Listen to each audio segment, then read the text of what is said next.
प्रभु यीशु मसीह के नाम में आप सबको शालोम जय मसीह की। प्रभु का धन्यवाद करते हैं आज के इस दिन के लिए। उसने अपने अनुग्रह से ये दिन हमें दिया है ताकि उसके वचन पर ध्यान कर सके।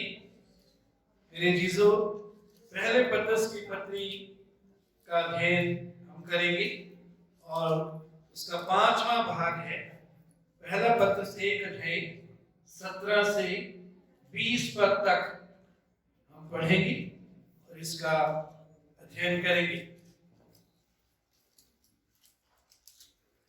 और जबकि तुम हे पिता कहकर उससे प्रार्थना करते हो जो बिना पक्षपात हर एक के काम के अनुसार न्याय करता है, तो अपने परदेशी होने का समय भय से बिताओ, क्योंकि तुम जानते हो कि तुम्हारा निकम्मा चाल चल जो बाप दादों से चला आता है, उससे तुम्हारा छुटकारा चांदी सोने अर्थात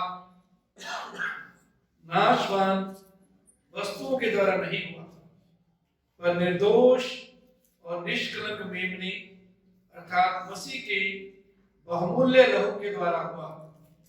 उसका ज्ञान तो जगत की उत्पत्ति से पहले ही से जाना गया था, पर अब इस अंतिम युग में तुम्हारे लिए प्रकट हुआ। हालेलुया। यह सब तैयार है आत्मिक भोजन खाने के लिए? याद रखिए, प्रभु यीशु ने कहा, धन्य है वो जो भूखे और प्यासे हैं, वो तृप्त किए जाएंगे। आइए भूख प्यास के साथ प्रभु की उपस्थिति में बैठे हुए प्रभु के वचन के आत्मिक भोजन को खाएं। मेरे जीसो 17 पद में प्रभु का दास पतरस कहता है, जबकि तुम हे पिता कहकर उससे प्रार्थना करते हो जो बिना पक्षपात हर एक के काम के अनुसार न्याय करता है, तो अपने परदेशी होने का समय भय से बिताओ। तुम हे पिता कहकर उससे प्रार्थना करते हो। हम मसीही परमेश्वर से प्रार्थना करते हैं। कैसे प्रार्थना करना है? हे पिता कहकर। तो हमारा परमेश्वर हमारा क्या है जी? पिता है। क्या है वो? पिता है। बहुतों के लिए परमेश्वर राजा है। ये बात सही है कि परमेश्वर राजा, वचन के अनुसार भी राजा है, लेकिन बहुतों के लिए सिर्फ वो राजा है, बहुत धनी राजा है, और उस पर विश्वास करने वाले भिखारी की तरह उसके पास आते हैं। मेरे जीजो, हमारा परमेश्वर हमारा क्या है जी? पिता है। याद रखिए, वो हमारा पिता है। उसके साथ है पिता और पुत्र का संबंध, बच्चे और पिता का संबंध हमारा उसके साथ है। कैसे कैसे वो हमारा पिता बना? क्या आरंभ से हमारा पिता था? क्या शुरू से वो हमारा पिता था? यूहन्ना 8 अध्याय उसके 44 पद में यदि हम पढ़ें, वहां लिखा है, यूहन्ना 8 अध्याय 44 पद,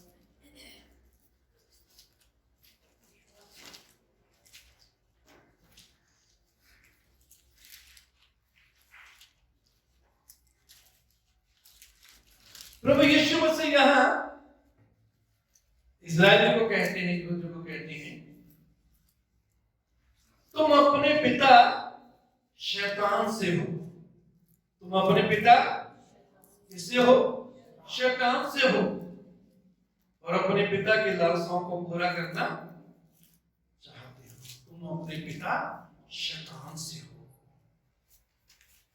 मेरे चीजों, जिसकी हमारे अंदर जिंदगी होती है, जिसका हमारे अंदर जीवन होता है, जिसका हमारे अंदर डीएनए होता है, वही हमारा पिता होता है। पहला आदम और हवा परमेश्वर ने बनाए, उनका पिता परमेश्वर था, इसमें कोई शक नहीं। परमेश्वर ने अपने स्वरूप और समानता में उनको बनाया था। लेकिन जब आदम ने परमेश्वर की आज्ञा का उल्लंघन किया, परमेश्वर की आज्ञा को तोड़ दिया, उसके बाद परमेश्वर के जीवन को उन्होंने खो दिया। परमेश्वर के जीवन को क्या कर दिया जी? खो दिया। और शैतान का जीवन उनमें आ गया। शैतान उनका पिता बन गया। मेरे चीजों, हर विश्वासी का तौबा करने से पहले, पश्चाताप करने से पहले, यीशु को ग्रहण करने से पहले, यदि आपने आज तक प्रभु यीशु मसीह को अपने व्यक्तिगत उद्धारकर्ता के रूप में ग्रहण नहीं किया, तो शैतान आपका पिता है। मेरा भी शैतान पिता था जब मैंने पश्चाताप नहीं किया, प्रभु यीशु को व्यक्तिगत रूप से ग्रहण नहीं किया। उसका जीवन मुझ में था। लेकिन मेरे चीजों, यूहन्ना 3:16 में क्या लिखा? जितनों ने उसे ग्रहण किया, जितनों ने यीशु को ग्रहण किया, उसने उन्हें परमेश्वर के पुत्र होने का अधिकार दिया। प्रभु यीशु को ग्रहण करने के द्वारा परमेश्वर के पुत्र होने का अधिकार हमको मिल जाता है। कैसे अधिकार मिलता है? उसका जीवन हमें आ जाता है, पापों की क्षमा हमें मिलती है, प्रभु हमारे जीवन में आ जाता है, परमेश्वर हमारे जीवन में आ जाता है, और हम परमेश्वर के पुत्र बन जाते हैं, उसकी संतान बन जाते हैं। तो यदि आप विश्वासी हैं, तो हम हियाव के साथ परमेश्वर की उपस्थिति में उसको पिता कह सकते हैं। वो हमारा क्या है जी? पिता है। जबकि तुम हे पिता कहकर उससे प्रार्थना करते हो। यीशु को पिता कहना है, पिता परमेश्वर को पिता कहना है। यीशु हमारा प्रभु है, और वो हमारा बड़ा भाई भी है। और आगे लिखा, जो बिना पक्षपात हर एक के काम के अनुसार न्याय करता है।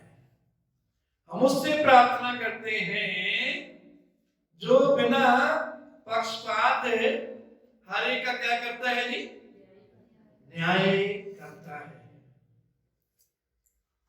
दूसरा तीमुथियुस 4:8 में लिखा है, प्रभु जो धर्मी और न्यायी है। प्रभु जो धर्मी और न्यायी है। तो प्रभु हमारा परमेश्वर न्यायी परमेश्वर है। वो न्याय से हमारे जीवन के फैसले करता है। वो न्यायी है, किसी का पक्षपात नहीं करता। जो बिना पक्षपात हर एक के कामों के अनुसार न्याय करता है। याद रखिए, हमारे कामों का भी न्याय होगा। इसमें कोई शक नहीं कि प्रभु यीशु के लहू के द्वारा, उसके बलिदान के द्वारा हमें पापों की क्षमा मिल गई है, हमें अनंत जीवन मिल गया है। लेकिन इसका अर्थ ये नहीं कि हम जैसे चाहे जीवन गुजारते नहीं। मेरे जीजो, परमेश्वर हम सबके कामों के अनुसार हमको प्रतिफल देगा। वो हमारे कामों का न्याय करेगा। जो भी काम हम छिपकर करते हैं उनका भी वो न्याय करेगा। जो खुलेआम करते हैं उनका भी वो न्याय करेगा। जो भले काम करते हैं उनका भी वो न्याय करेगा। जो बुरे काम करते हैं उनका भी वो न्याय करेगा। परमेश्वर के वचन में पहला कुरिन्थियों 3 अध्याय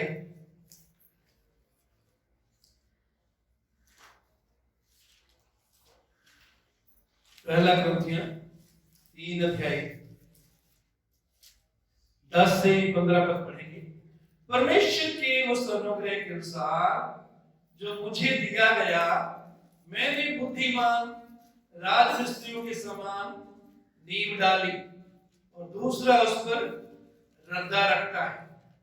परंतु हर एक मनुष्य चौकस रहे कि वो उस पर कैसा रद्दा रखता है, क्योंकि उस नींव को छोड़ जो पड़ी है और वो यीशु मसीह है, कोई दूसरी नींव नहीं डाल सकता। यदि कोई इस नींव पर सोना या चांदी या बहुमूल्य पत्थर या काठ या घास या फूस का रद्दा रखे तो हर एक का काम प्रकट हो जाएगा, क्योंकि वो दिन उसे बताएगा, इसलिए कि आग के साथ प्रकट होगा और वह आग हर एक के काम परखेगी कि कैसा है। जिसका काम उस पर बना हुआ स्थिर रहेगा वह मजदूरी पाएगा। यदि किसी का काम जल जाएगा तो वो हानि उठाएगा, पर वो आप बच जाएगा, परंतु चलते चलते। मेरे जीजो, यीशु मसीह नींव है, जिस नींव पर हमने अपने विश्वास के जीवन, आत्मिक जीवन की उसारी करनी है। उस पर हम कैसे रद्दे रखते हैं? 2 तरह के रद्दे। यदि कोई इस नींव पर सोना, चांदी, बहुमूल्य पत्थर या काठ, घास और फूस का रद्दा रखे। सोना, चांदी और बहुमूल्य पत्थर ये वो मटेरियल है जो आग में नष्ट नहीं होती, लेकिन घास फूस जो है आग में क्या हो जाते हैं? नाश हो जाएंगे। घास फूस देखने में बहुत ज्यादा हमेशा होता है। सोना, चांदी, अनमोल पत्थर बहुत छोटे होते हैं। घास फूस के बहुत ढेर लग जाते हैं। थोड़े से पैसे का घास फूस उसका ढेर लग जाता है। मेरे अजीजों, आज हम क्या घास फूस का रद्दा रख रहे हैं या सोना, चांदी और बहुमूल्य पत्थर का रद्दा रख रहे हैं? कैसा जीवन गुजार रहे हैं? कैसा जीवन में आगे रद्दे रखकर जीवन, आत्मिक जीवन में आगे बढ़ रहे हैं? परमेश्वर से कुछ छिपा नहीं सकते। एक दूसरे से छिपाने की हम बहुत कोशिश करते हैं। बहुत सी बातें पति पत्नी से छिपाने की कोशिश करता है, पत्नी पति से, माँ बाप बच्चों से, बच्चे माँ बाप से।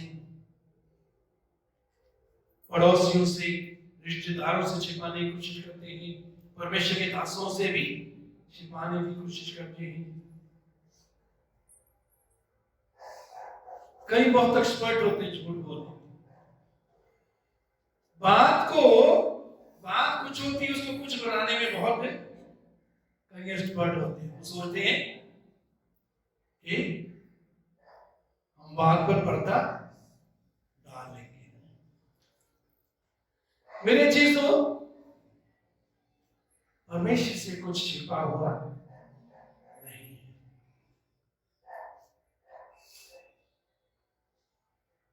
पतरस के सामने जब हननिया सफीरा आए, हननिया ने कहा ये जमीन हमने बेची थी, उसका ये भाग लेकर आए हैं। पतरस ने क्या कहा? तुमने किससे झूठ बोला है? किससे झूठ बोला? पवित्र आत्मा से झूठ बोला। परमेश्वर के सेवकों के सामने और एक दूसरे के सामने जब हम झूठ बोलते हैं तो याद रखिए कि एक दूसरे में पवित्र आत्मा है, तो हम पवित्र आत्मा से झूठ बोलते हैं। हननिया उसी समय मर गया। 3 घंटे के बाद उसकी पत्नी आई, उसने भी झूठ बोला। पतरस ने उनको कहा, क्या जब तक वो बेची नहीं थी, क्या तुम्हारे ही अधिकार में, हाथ में नहीं? लेकिन उन्होंने क्या किया? दिखावा किया। क्या किया? अगर वो आकर ये बता देते कि 1000 रुपए की बिकी थी और हमने 200 रुपए इसमें से बहुत जरूरी काम के लिए रख लिए हैं, 800 हम ले आए हैं, तो वो पाप ना गिना जाता। लेकिन उन्होंने 200 रख ली और आके बोला कि 800 की ही बिकी थी, इसलिए वो तुरंत गिर गए। मेरे चीजों, याद रखिए, परमेश्वर से हम कुछ छिपा नहीं सकते। क्या बोलते हैं छिपा नहीं सकते, क्या सोचते हैं, क्या करते हैं छिपा नहीं सकते।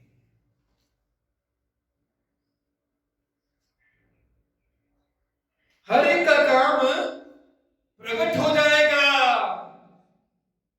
आपका झूठ प्रकट हो जाएगा, चालाकी प्रकट हो जाएगी, हेरा फेरी प्रकट हो जाएगी, जाहिर हो जाएगी। हर एक का काम प्रकट हो जाएगा।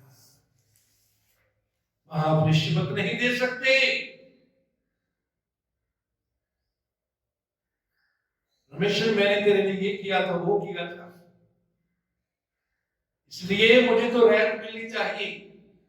हर एक का काम प्रकट हो जाएगा, क्योंकि वो दिन उसे बताएगा, इसलिए कि आग के साथ प्रकट होगा और वो आग हर एक का काम परखेगी कि कैसा है। हमारे सब काम परखे जाएंगे कि वो कैसे हैं। यदि किसी का काम जल जाएगा तो वो हानि उठाएगा, नुकसान उठाएगा। जिसके काम जल जाएंगे वो क्या उठाएंगे जी? नुकसान।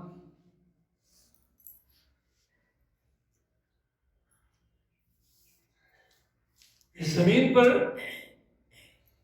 तो हम बहुत सियाने होते हैं, सियाने बनते हैं, सियाने होने भी चाहिए। हम अपनी तरफ से वो काम करते हैं जिनमें हमको हानि हो, नुकसान हो या फायदा। हम वो काम करते हैं जिससे हमको फायदा हो, लेकिन वचन कहता है जिसके काम चल जाएंगे। जिनके कामों में जीवन नहीं है वो काम चल जाएंगे। झूठ के द्वारा पाई हुई बरकतें जल जाएंगी। हेरा फेरी के द्वारा पाई हुई चीजें जल जाएंगी। हेरा फेरी के द्वारा पाया हुआ जो नाम है, इज्जत है, वो जल जाएगा।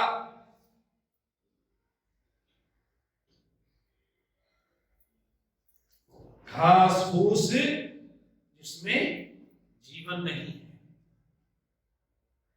जिसकी ज्यादा वैल्यू नहीं, वो जल जाएगा। देखने में बहुत बड़ा है। कई विश्वासी घास फूस उनके जीवन में बहुत होता है, दिखाने की कोशिश करेंगे कि वो बहुत आत्मिक हैं, वो बहुत प्रभु का कार्य कर रहे हैं, उनका जीवन प्रभु की इच्छा के अनुसार है। यदि किसी का काम चल जाएगा तो वो हानि उठाएगा, पर वो आप बच जाएगा, परंतु चलते चलते वो आप बच जाएगा, परंतु चलते चलते।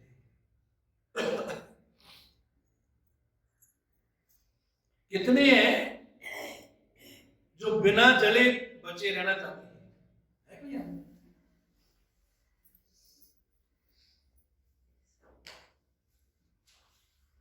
कितने हैं जो बचे भी रहना चाहते हैं और जलना भी चाहते हैं?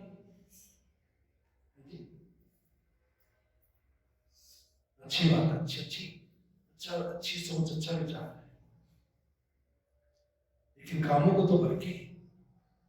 जो काम हम कर रहे हैं, जो बोल रहे हैं, जो सोच रहे हैं, जो एक दूसरे के साथ व्यवहार कर रहे हैं, वो जलने वाला है या सोने चांदी और बहुमूल्य पत्थर की तरह है? वो कीमती है, आग में वो स्थिर रहने वाला है, बचने वाला है। याद रखिए, हमारे कामों को परमेश्वर क्या करेगा जी? परखेगा, उनका न्याय होगा, वचन के अनुसार न्याय होगा। जो ज्ञान वचन का आपको मिल गया है उसके अनुसार न्याय होगा।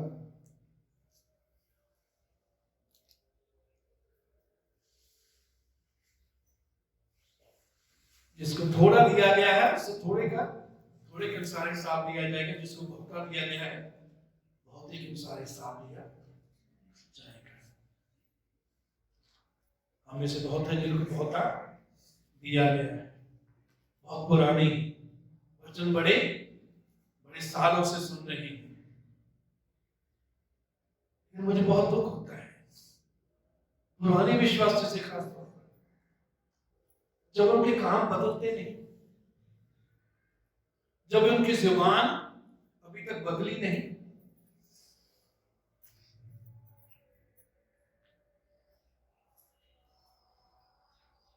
झूठ बोलने में बहुत एक्सपर्ट, बात कुछ होती है तो कुछ बनाने में बड़े एक्सपर्ट होते हैं।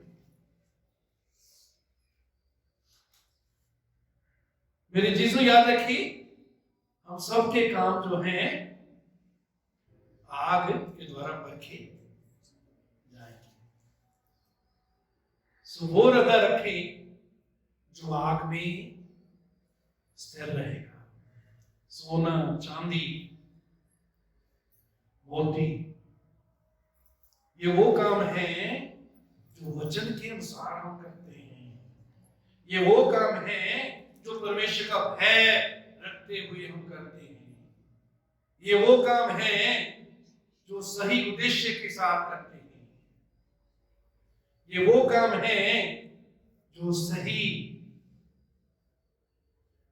दृष्टिकोण से, सही नजरिए से हम करते हैं।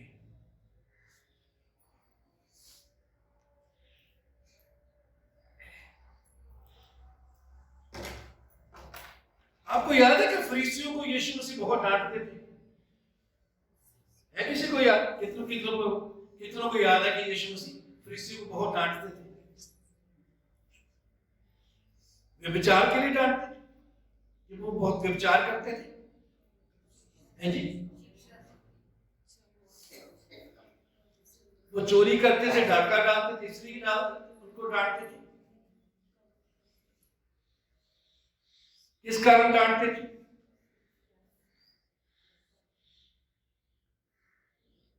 हे कपटी फरीसी, हे कपटी फरीसी, बार बार प्रभु कहता है हे कपटी फरीसी, तुम पर हाय। कपट का अर्थ क्या है? अंदर से कुछ और है, बाहर से कुछ और।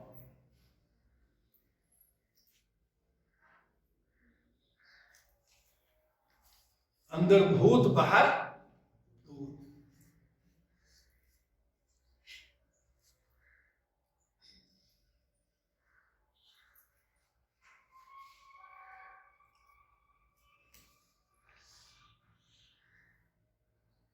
जो बिना पक्षपात हर एक के काम के अनुसार न्याय करता है,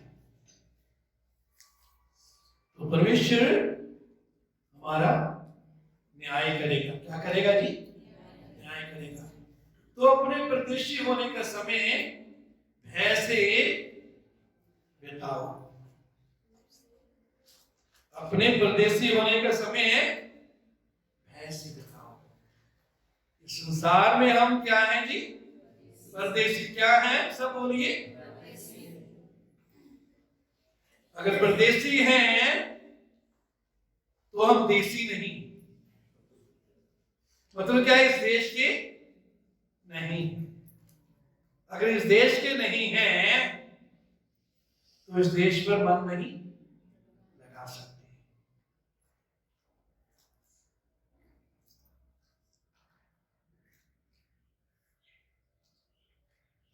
इब्रानियों 13 अध्याय उसके 14 पद में लिखा है, क्योंकि यहां हमारा कोई स्थायी नगर नहीं, वरन हर एक आने वाले नगर की, हम एक आने वाले नगर की खोज में हैं। हमारा यहां कोई स्थायी नगर नहीं। हमारा यहां, इब्रानियों 13 की 14, हमारा यहां कोई स्थायी नगर नहीं है, वरन हम एक आने वाले नगर की खोज में। ये स्थायी नगर नहीं है हमारा जहां हम रहते हैं। जिस गांव में आप रहते हैं, जिस कस्बे में आप रहते हैं, जिस शहर में आप रहते हैं, ये स्थायी नहीं। स्थायी का मतलब है सदा रहने के लिए नहीं। हम एक आने वाले नगर की खोज में हैं। एक नगर आ रहा है, एक नगर हमारे लिए तैयार हो रहा है। यीशु मसीह क्या कहते हैं? मैं तुम्हारे लिए जगह तैयार करने जाता हूं। मेरे पिता के घर में बहुत से रहने के स्थान हैं, यदि ना होते मैं तुमसे कह देता।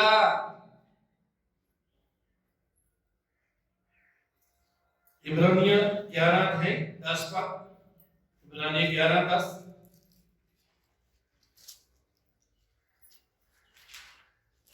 वह उस स्थिर नींव वाले नगर की बाट जोहता था, जिसका रचने वाला और बनाने वाला परमेश्वर है। अब्राहम के बारे में लिखा है, अब्राहम जो हमारा पिता है, वो स्थिर नींव वाले नगर की बाट जोहता था। ऐसे नगर की खोज में अब्राहम था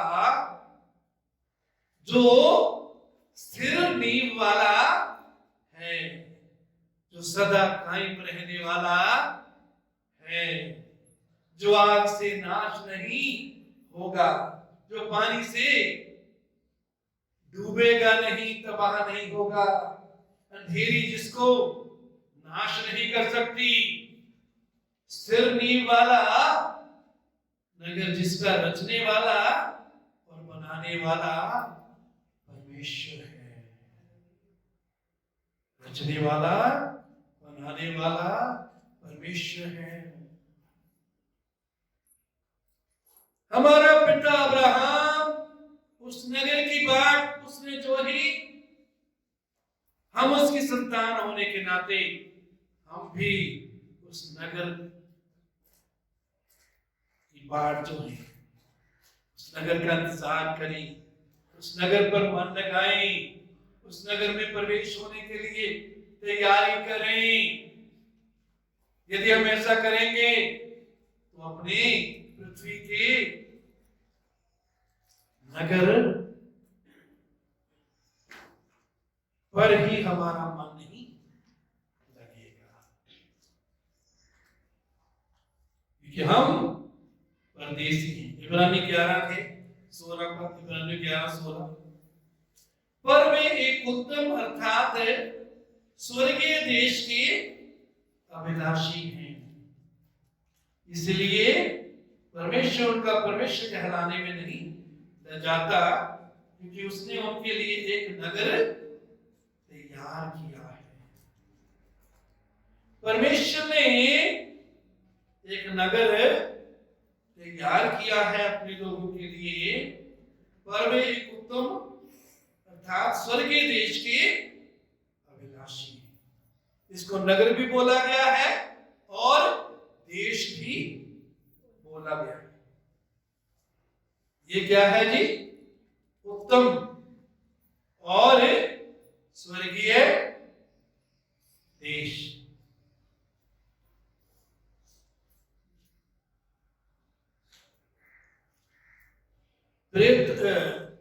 प्रकाशित वाक्य 21 अध्याय 9 से 21 सारा नहीं पढ़ेंगे हम। प्रकाशित वाक्य 21 अध्याय 9 से 21 बाब में पढ़ सकते हैं, लेकिन हम सिर्फ 21 आयत पढ़ेंगे। यहां नए यरूशलेम के बारे में लिखा है 21 पद में, 12 फाटक 12 मोतियों के थे। जो नगर, इस नगर को यहां नया यरूशलेम बोला गया है। नया यरूशलेम जो प्रभु हमारे लिए तैयार कर रहा है, उसने तैयार किया हुआ है, उसके 12 फाटक 12 मोतियों के हैं। एक एक फाटक एक एक मोती का बना था। नगर की सड़क स्वच्छ कांच के समान शुद्ध सोने की थी। नगर की सड़क किसकी है जी? सोने की। सोना हमारे पांव के नीचे, सोना हमारे पांव के नीचे होगा। और बहुत सी बातें बाद में पढ़ सकते हो उस नगर के बारे में। प्रकाशित वाक्य में कई बातें लिखी है। वहां सूर्य की जरूरत नहीं होती। यीशु वहां का सूर्य है।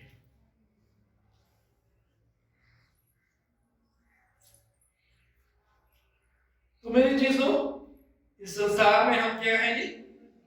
परदेसी। परदेसी होने का मतलब है, हो सकता है हम 10 साल जिंदा रहे यहाँ, हम 20 साल रहे, हम 30 साल, 40 साल, 50 साल, 60 साल, 70, 80, 90 साल रहे। हो सकता है कोई 100 साल सेंचुरी बना ले, लेकिन बहुत काम होते हैं। तो ये यहाँ परदेसी हैं, इसलिए हम ना पृथ्वी की वस्तुओं पर ध्यान लगाएं। स्वर्गीय वस्तुओं की खोज में रहें, स्वर्गीय वस्तुओं की खोज में रहें। फिर उसके बाद तो अपने परदेशी होने का समय कैसे बिताओ जी? भय से बिताओ। कैसे बिताओ? भय से। भय का मतलब ये नहीं है कि हम हर समय डरते रहें, डर के छिपे रहें, डर के कारण घर से बाहर ना निकले, डर के कारण किसी से बात ना करें, डर के कारण कहीं आए जाए नहीं।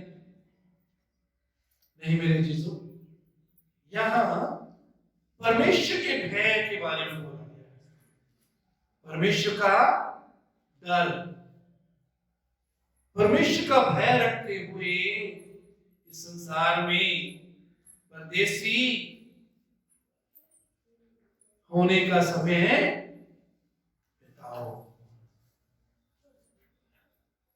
इसका भय रखते हुए जी, परमेश्वर का भय रखते हुए। परमेश्वर के भय के बारे में कुछ बातें हम देखेंगे। परमेश्वर का भय का अर्थ ये नहीं है कि हम परमेश्वर से दूर दूर भागते हैं उस भय में। मेरे चीजों, परमेश्वर का भय यदि हम में है तो हम उसके नजदीक आएंगे।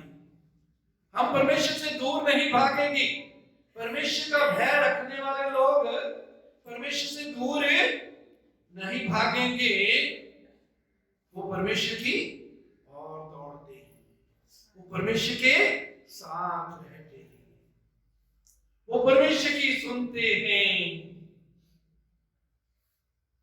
वो परमेश्वर की आज्ञा मानते हैं, वो परमेश्वर के पीछे पीछे चलते हैं, वो परमेश्वर की इच्छा में बने रहते हैं। परमेश्वर का भय मानते हुए परदेसी होने का समय व्यतीत करें।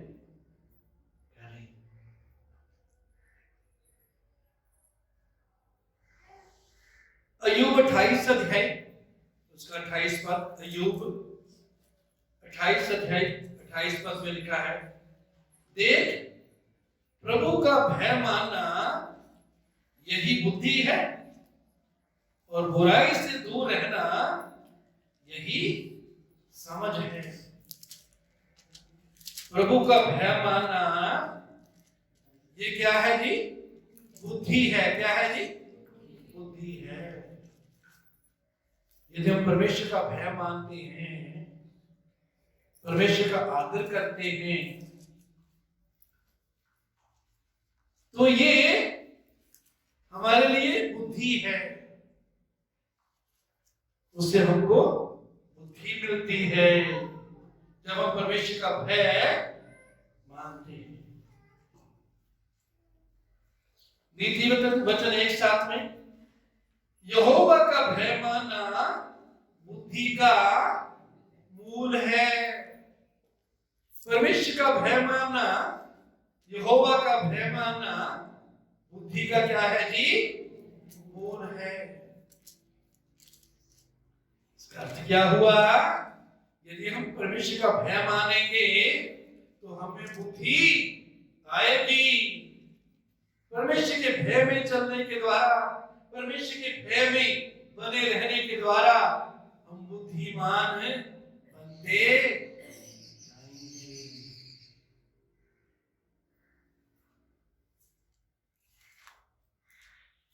प्रभु चाहता है हम बुद्धिमान बने, कबूतरी की तरह भोले, सांप की तरह बुद्धिमान।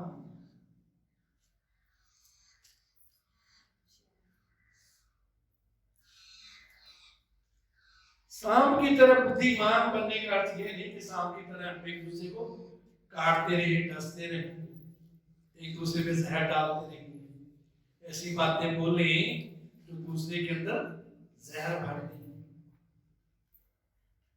सांप खतरे को देखकर अपना रास्ता बदल लेता है। कबूतर बिल्ली को देखकर आंखें बंद कर देता है। लेकिन ऐसे भोले नहीं हमें पता।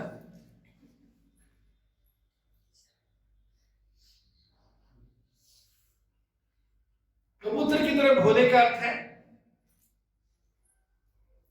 कबूतर जो है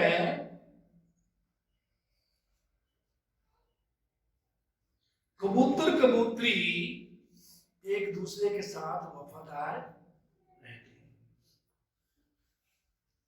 कबूतर कबूतरी एक दूसरे के साथ शारीरिक संबंध में वफादार रहते हैं। दूसरे जानवरों या पक्षियों की तरह वो नहीं। दूसरे जानवर पक्षियों को कोई इस बात की समझ नहीं है। वो किसी भी जानवर, किसी भी दूसरे पंछी से संबंध बनाते हैं। लेकिन जो कबूतर है वो उसका जो साथी है उसी के साथ वो वफादार रहता है। मेरे अजीजों, इसी प्रकार परमेश्वर हमें चाहता है हम कबूतर की तरह भोले हों, कि जो स्थान प्रभु का हमारे जीवन में है वो स्थान हम किसी और को ना दें। यह कबूतर की तरह भोले होना, कबूतर की तरह भोले होना। जो स्थान परमेश्वर का है वो कोई भी चीज वो स्थान ना ले सके, ना कोई व्यक्ति, ना कोई काम, ना कोई संबंध रिश्ता, ना कोई कारोबार प्रभु का स्थान हमारे जीवन में ना ले। तो कबूतर की तरह हमें भोले और सांप की तरह बुद्धिमान या होशियार भी रहना है। भजन 19:9 में लिखा है, यहोवा का भय पवित्र है और वो अनंत काल तक स्थिर रहता है। परमेश्वर का भय जो है वो क्या है जी? पवित्र है। परमेश्वर के भय में कोई अशुद्धता नहीं है, कोई दुष्टता नहीं है, कोई मिलावट नहीं है। परमेश्वर का भय पवित्र है। दाऊद एक जगह कहता है, हमें अपना भय मानना सिखा। हे परमेश्वर, अपना भय मानना सिखा।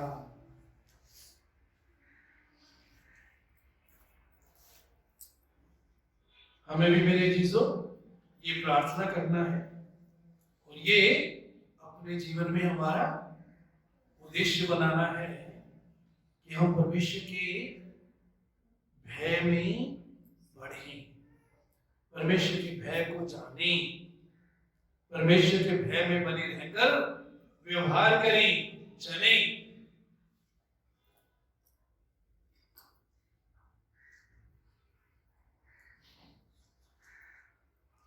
नीति वचन 8:13 में लिखा है, यहोवा का भय मानना बुराई से दूर रहना है।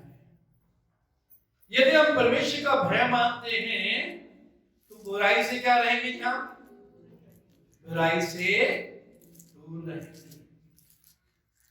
यहोवा का भय मानना बुराई से दूर रहना है। नीति वचन 10:27 यहोवा के भय मानने से आयु बढ़ती है।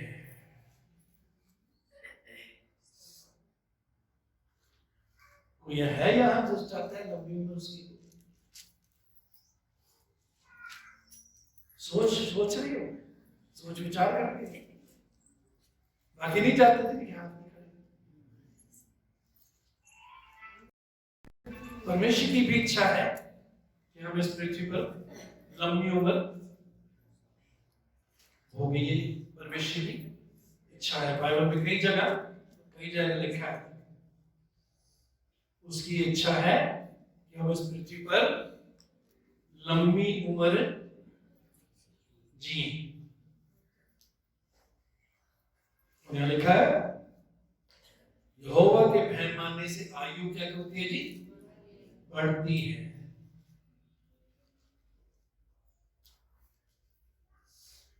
तो यदि आयु लंबी करनी है तो क्या करना है जी? परमेश्वर का भय मानना है। परमेश्वर का भय मानना बुराई से बैर करना है, बुराई से दूर रहना है।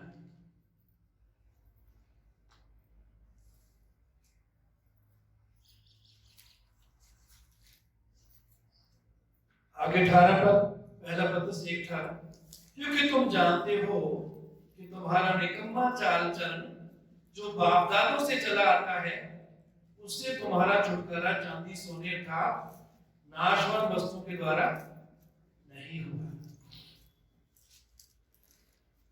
क्योंकि तुम जानते हो कि तुम्हारा निकम्मा चाल चलन जो बाप दादों से चला आता है। हम में जो निकम्मा चाल चलन था, प्रभु यीशु को अपने जीवन में ग्रहण करने से पहले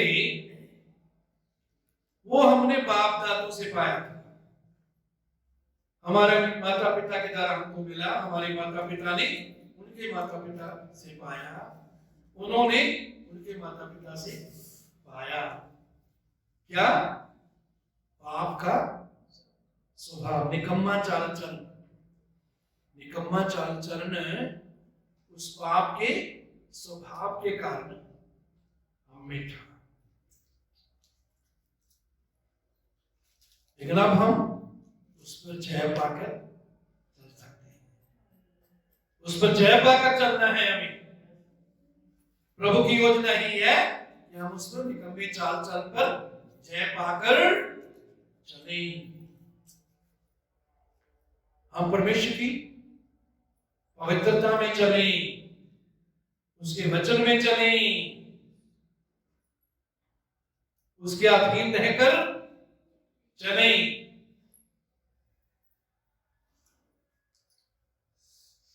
तुम्हारा निकम्मा चाल चलन जो बाप दादों से चला आता है उससे तुम्हारा छुटकारा चांदी सोने का नाशवान वस्तुओं से द्वारा नहीं हुआ। वो निकम्मा चाल चलन, वो पुराने स्वभाव के कारण, पाप के स्वभाव के कारण जो निकम्मा चाल चलन हमें था, उससे छुटकारा क्या था? चांदी सोने से नहीं हुआ। मेरे चीजों, पापों की क्षमा, पापों से छुटकारा दुनिया किसी चीज के द्वारा हमें नहीं मिल सकता, चाहे वो चांदी सोना की तरह कीमती हो। किसी भी कीमती चीज के द्वारा हम उससे, पापों से, पाप के कारण जो निकम्मा चाल चलन हमारा है उससे छुटकारा नहीं पा सकते।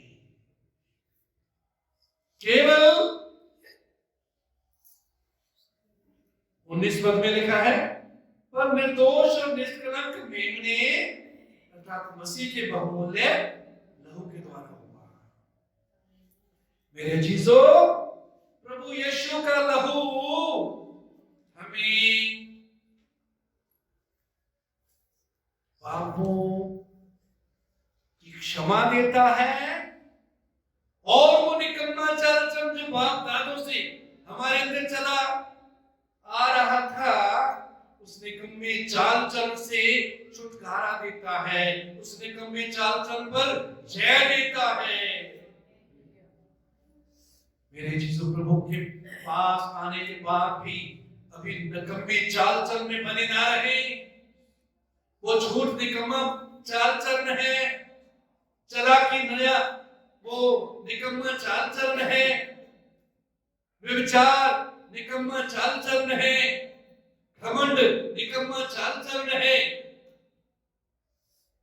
उस निकम्मे चाल चल से यीशु के लहू के द्वारा छुटकारा मिलता है। मेरे चीजों और किसी चीज के द्वारा उस निकम्मे चाल चल से, उस पाप के स्वभाव से जो बाप दादों से हमने पाया है, हमें छुटकारा नहीं मिलता। यीशु के लहू में जीवन है, यीशु के लहू में छुटकारा है, यीशु के लहू में सामर्थ है। उस लहू पर विश्वास करके हम छुटकारा पाते हैं निकम्मे चाल चलन से, क्योंकि वो लहू आज भी जिंदा है। उस लहू में जिंदगी है, सामर्थ है, जय है। प्रकाशित वाक्य में लिखा है, उन्होंने मेमने के लहू और अपने गवाही के वचन के द्वारा उस पर जय पाई। किस पर जय पाई? किस पर जय पाई जी? शैतान पर, भाइयों पर दोष लगाने वाले शैतान पर मेमने के लहू के द्वारा और गवाही के वचन के द्वारा हम जय पाते हैं। यीशु के लहू में इतनी सामर्थ है। उसके लहू में जब हम अपने को छिपाते हैं,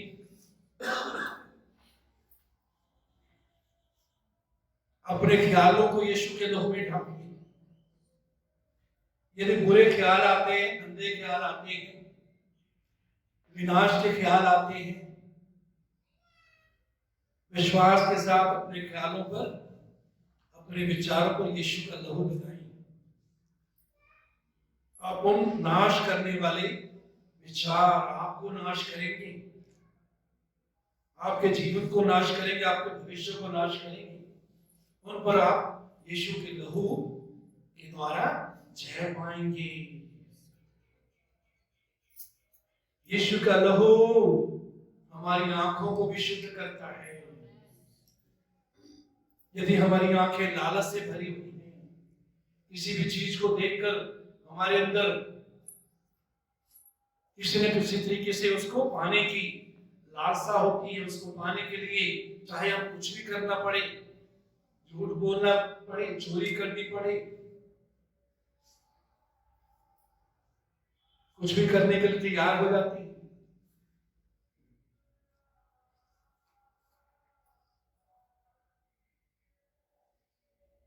ऑपोजिट सेक्स को देखकर आंखों में अभिलाषा होती है। यीशु का लहू क्या करता है जी? हमें सब पापों से शुद्ध करता है। हमारी आंखों को शुद्ध करेगा यीशु का लहू। क्या करेगा? हमारी आंखों को शुद्ध करेगा यीशु का लहू। इसी समय आज हमें से कुछ के विचारों को शुद्ध करना चाहता है, कुछ की आंखों को शुद्ध करना चाहता है, कुछ की जुबान को शुद्ध करना चाहता है, क्योंकि हमारी जुबान से गंदी बातें अभी भी निकलती, झूठ अभी भी निकलता, गालियां अभी भी निकलती, शराब अभी भी निकलता है। आपको जरूरत है विश्वास के द्वारा आप यीशु का लहू अपनी जुबान पर लगाएं, ताकि आपकी जुबान शुद्ध हो जाए। कईयों को उनके हाथों पर यीशु का लहू लगाने की जरूरत है, ताकि हमारे काम शुद्ध हो जाए। कईयों को पांव पर यीशु का लहू लगाने की जरूरत है, ताकि हम गलत जगह पर ना जाएं, उस स्थान पर ना जाएं जहां जहां जाने से हमारा नाश होता है। यीशु के लहू में क्या है जी? सामर्थ्य है। यीशु के लहू के द्वारा हम छुटकारा पाते हैं। यीशु के लहू के द्वारा शैतान पर जय पाते हैं।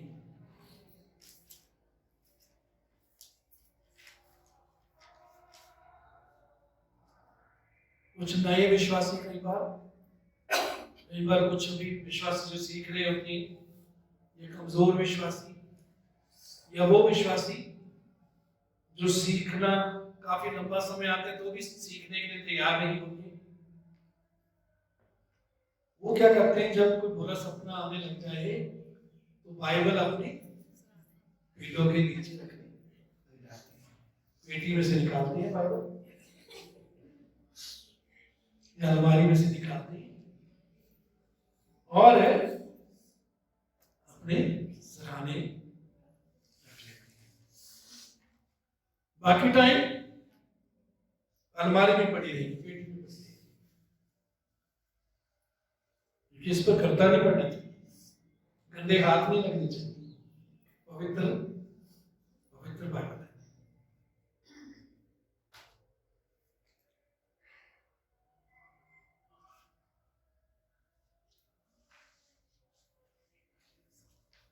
एक प्रभु के सेवक ने कहा है, जिनकी बाइबल गंदी होती है उनका जीवन शुद्ध होता है, जिनकी बाइबल साफ होती है उनका जीवन गंदा होता है। सो बाइबल को संभाल कर साफ शुद्ध रखने की जरूरत नहीं, इस्तेमाल करते रहिए, प्रतिदिन इसका इस्तेमाल करें। जब इस्तेमाल करेंगे तो कुछ देर बाद अपने आप बताने लग जाती है कि मुझे इस्तेमाल किया जा रहा है। फिर आपको सराहने के नीचे रखने की जरूरत नहीं पड़ेगी, ना ही उससे कुछ काम होता है, उससे काम नहीं होता। लेकिन जब वचन हमारे हृदय में होता है, हमारे अंदर होता है, वचन हमारे अंदर होता है और हम अंदर से उसको मुंह से बोलने की तरह बाहर निकालते हैं, तो वो आत्मिक तलवार बन जाता है। क्या बन जाती है? आत्मिक तलवार। और शैतान को वो तलवार की तरह लगता है। शैतान जब यीशु की परीक्षा करने के लिए आया, यीशु ने वचन की तलवार चलाई, लिखा है, लिखा है, लिखा है, मनुष्य की रोटी से जीवित नहीं रहेगा, हर एक वचन जो परमेश्वर के मुंह से निकलता है।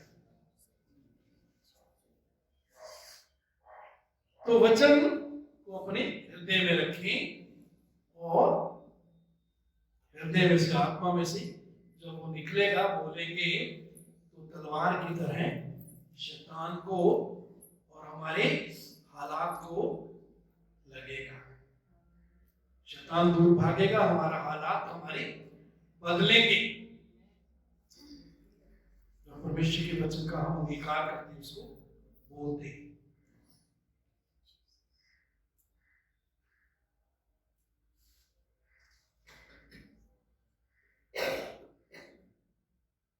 मेमने के लहू से।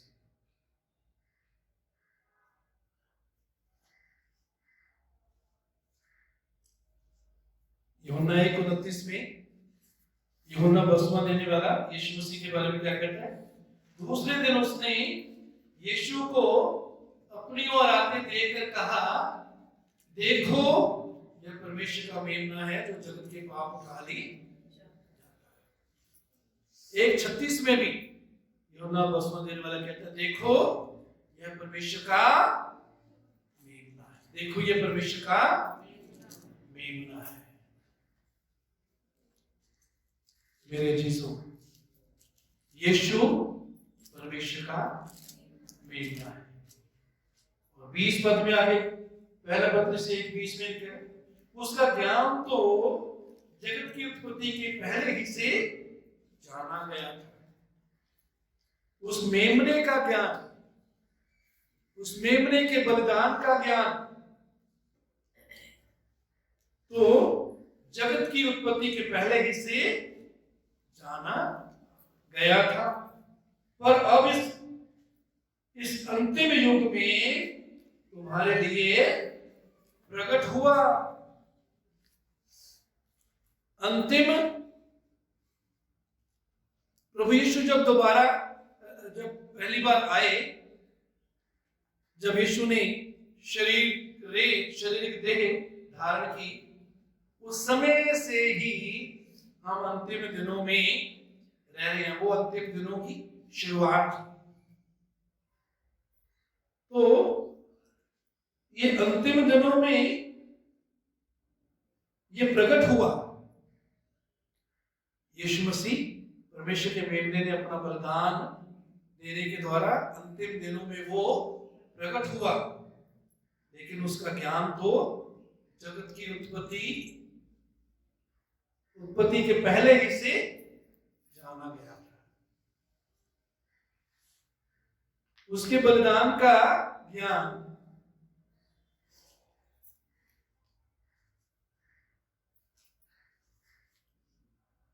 प्रकाशित वाक्य 13:8 में लिखा है, पृथ्वी के वे सब रहने वाले जिनके नाम उस मेमने के जीवन की पुस्तक में लिखे नहीं गए थे, जो जगत की उत्पत्ति के समय से घात हुआ था।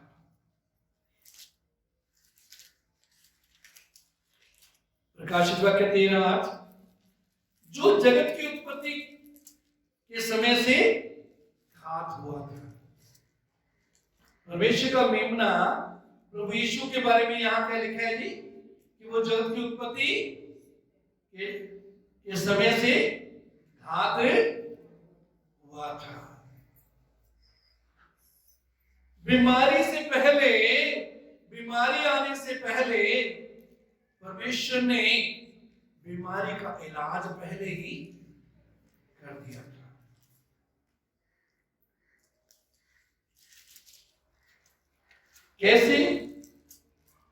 कैसे यीशु का जगत की उत्पत्ति के समय घात हुआ। परमेश्वर ने अपनी योजना में, अपने विचारों में, अपने हृदय में यीशु को जगत की उत्पत्ति के समय बद्ध कर दिया था। तो परमेश्वर की योजना में, परमेश्वर के विचारों में, परमेश्वर के हृदय में, परमेश्वर के दिमाग में यीशु जगत की उत्पत्ति के समय बद्ध हो गया था। लेकिन अंतिम युग में वो प्रकट हुआ बलिदान देने के लिए। तो पाप का रोग इस संसार में आए उससे पहले ही परमेश्वर ने पाप का इलाज कर दिया था।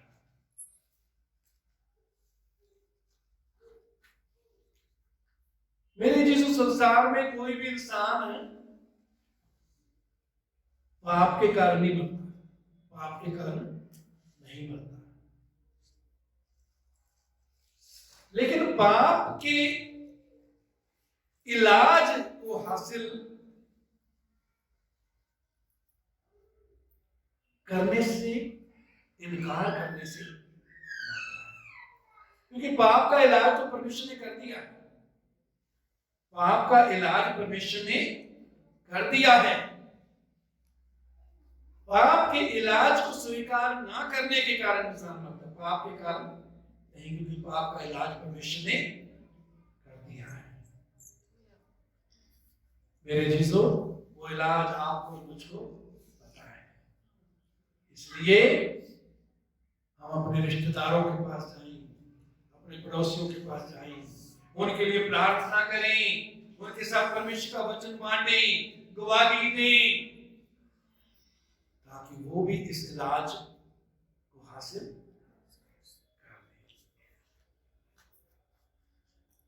आइए हम खड़े हो जाएं।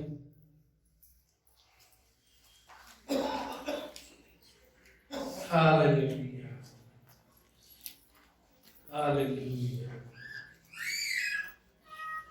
Thank you Lord. प्रभु तेरा धन्यवाद, तेरी स्तुति, तेरी महिमा, तेरी बड़ाई करते हैं। Hallelujah, hallelujah, hallelujah. मेरे जीसू, आज आपने जो वचन सुना, परमेश्वर ने अपनी आत्मा के द्वारा, पवित्र आत्मा के द्वारा आपकी जरूरत के मुताबिक आपको वचन दिया है। इस वचन में जीवन है। ये वचन छुटकारा देने वाला है। यीशु के लहू में जीवन है। यीशु के लहू में छुटकारा है। ओ यीशु के लहू से अपने आप को ढांप लीजिए। ओ यीशु के लहू से अपने ख्यालों को ढांप लीजिए। यीशु के लहू से अपनी आंखों को, जुबान को ढांप लीजिए। यीशु के लहू से अपने हाथों पांवों को ढांप लीजिए, ताकि हम बाप दादों से चले आते हुए उस निकम्मे जाल तन से पूरी तरह से छुटकारा पाकर, उस पर जय पाकर परमेश्वर की पवित्रता में प्रतिदिन चल सकें, ताकि हम प्रभु को महिमा दे सकें। मेरे जीसो, हर तरह से कपट से, हर तरह के कपट से आज पश्चाताप करें, तौबा करें, झूठ से तौबा करें, चालाकी से चोरी चालाकी से तौबा करें, ओ कपट से तौबा करें। ओ हालेलुया। परमेश्वर के भय में बने रहें। परमेश्वर के भय में परदेसी रहने का समय हम व्यतीत करें। हमारे कामों का वो जो परख होगी, कामों की जांच होगी, कामों का न्याय परमेश्वर करेगा। मेरे जीसो, कैसे काम हम कर रहे हैं? क्या वो जलने वाले हैं या सोना चांदी और बहुमूल्य पत्थर की तरह वो स्थिर रहने वाले काम हैं? मेरे जीसो, वो काम जो परमेश्वर की इच्छा में रहते हुए हम करते हैं, जो परमेश्वर का भय मानते हुए हम करते हैं, जो वचन में बने रहकर करते हैं, वो सब काम स्थिर रहेंगे। वो आग में जलेंगे नहीं। वो सोने चांदी और बहुमूल्य पत्थर की तरह स्थिर रहेंगे, नाश नहीं होंगे। हमारी चोरी के काम, चालाकी के काम, झूठ के काम, घमंड के काम, वो सब काम जल जाएंगे। व्यभिचार के काम जल जाएंगे। हर प्रकार की बदी के काम जल जाएंगे। ध्यान से देखिए कैसा हृदय रखते हैं। ओ घास और फूस का हृदय न रखिए। घास और फूस जल जाएगा। और याद रखिए, हम भी चलते चलते बचेंगे। वचन कहता है चलते चलते बचेंगे। हालेलुया। क्यों अपने आप को अभी भी जलने के लिए दे रहे हैं?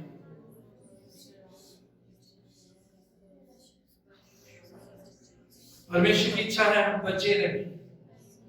परमेश्वर की इच्छा है हम ऐसे कामों की नींव रखें जो आग में नाश नहीं हो। वो काम हो सकता है ज्यादा नहीं, थोड़े हो, लेकिन वो सोने और चांदी और बहुमूल्य पत्थर की तरह आग में कायम रहने वाले हो। दिखावे के कामों को छोड़ दीजिए,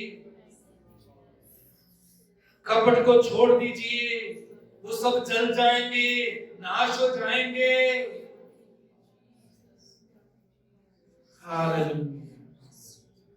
प्रभु सब चीजों को तेरे सामर्थ्य हाथ में सौंपते हैं। तेरी आत्मा का गहरा काम हमारे जीवन में आज वचन बीज बोया गया है प्रभु, हर एक के जीवन में फल लाने वाला है।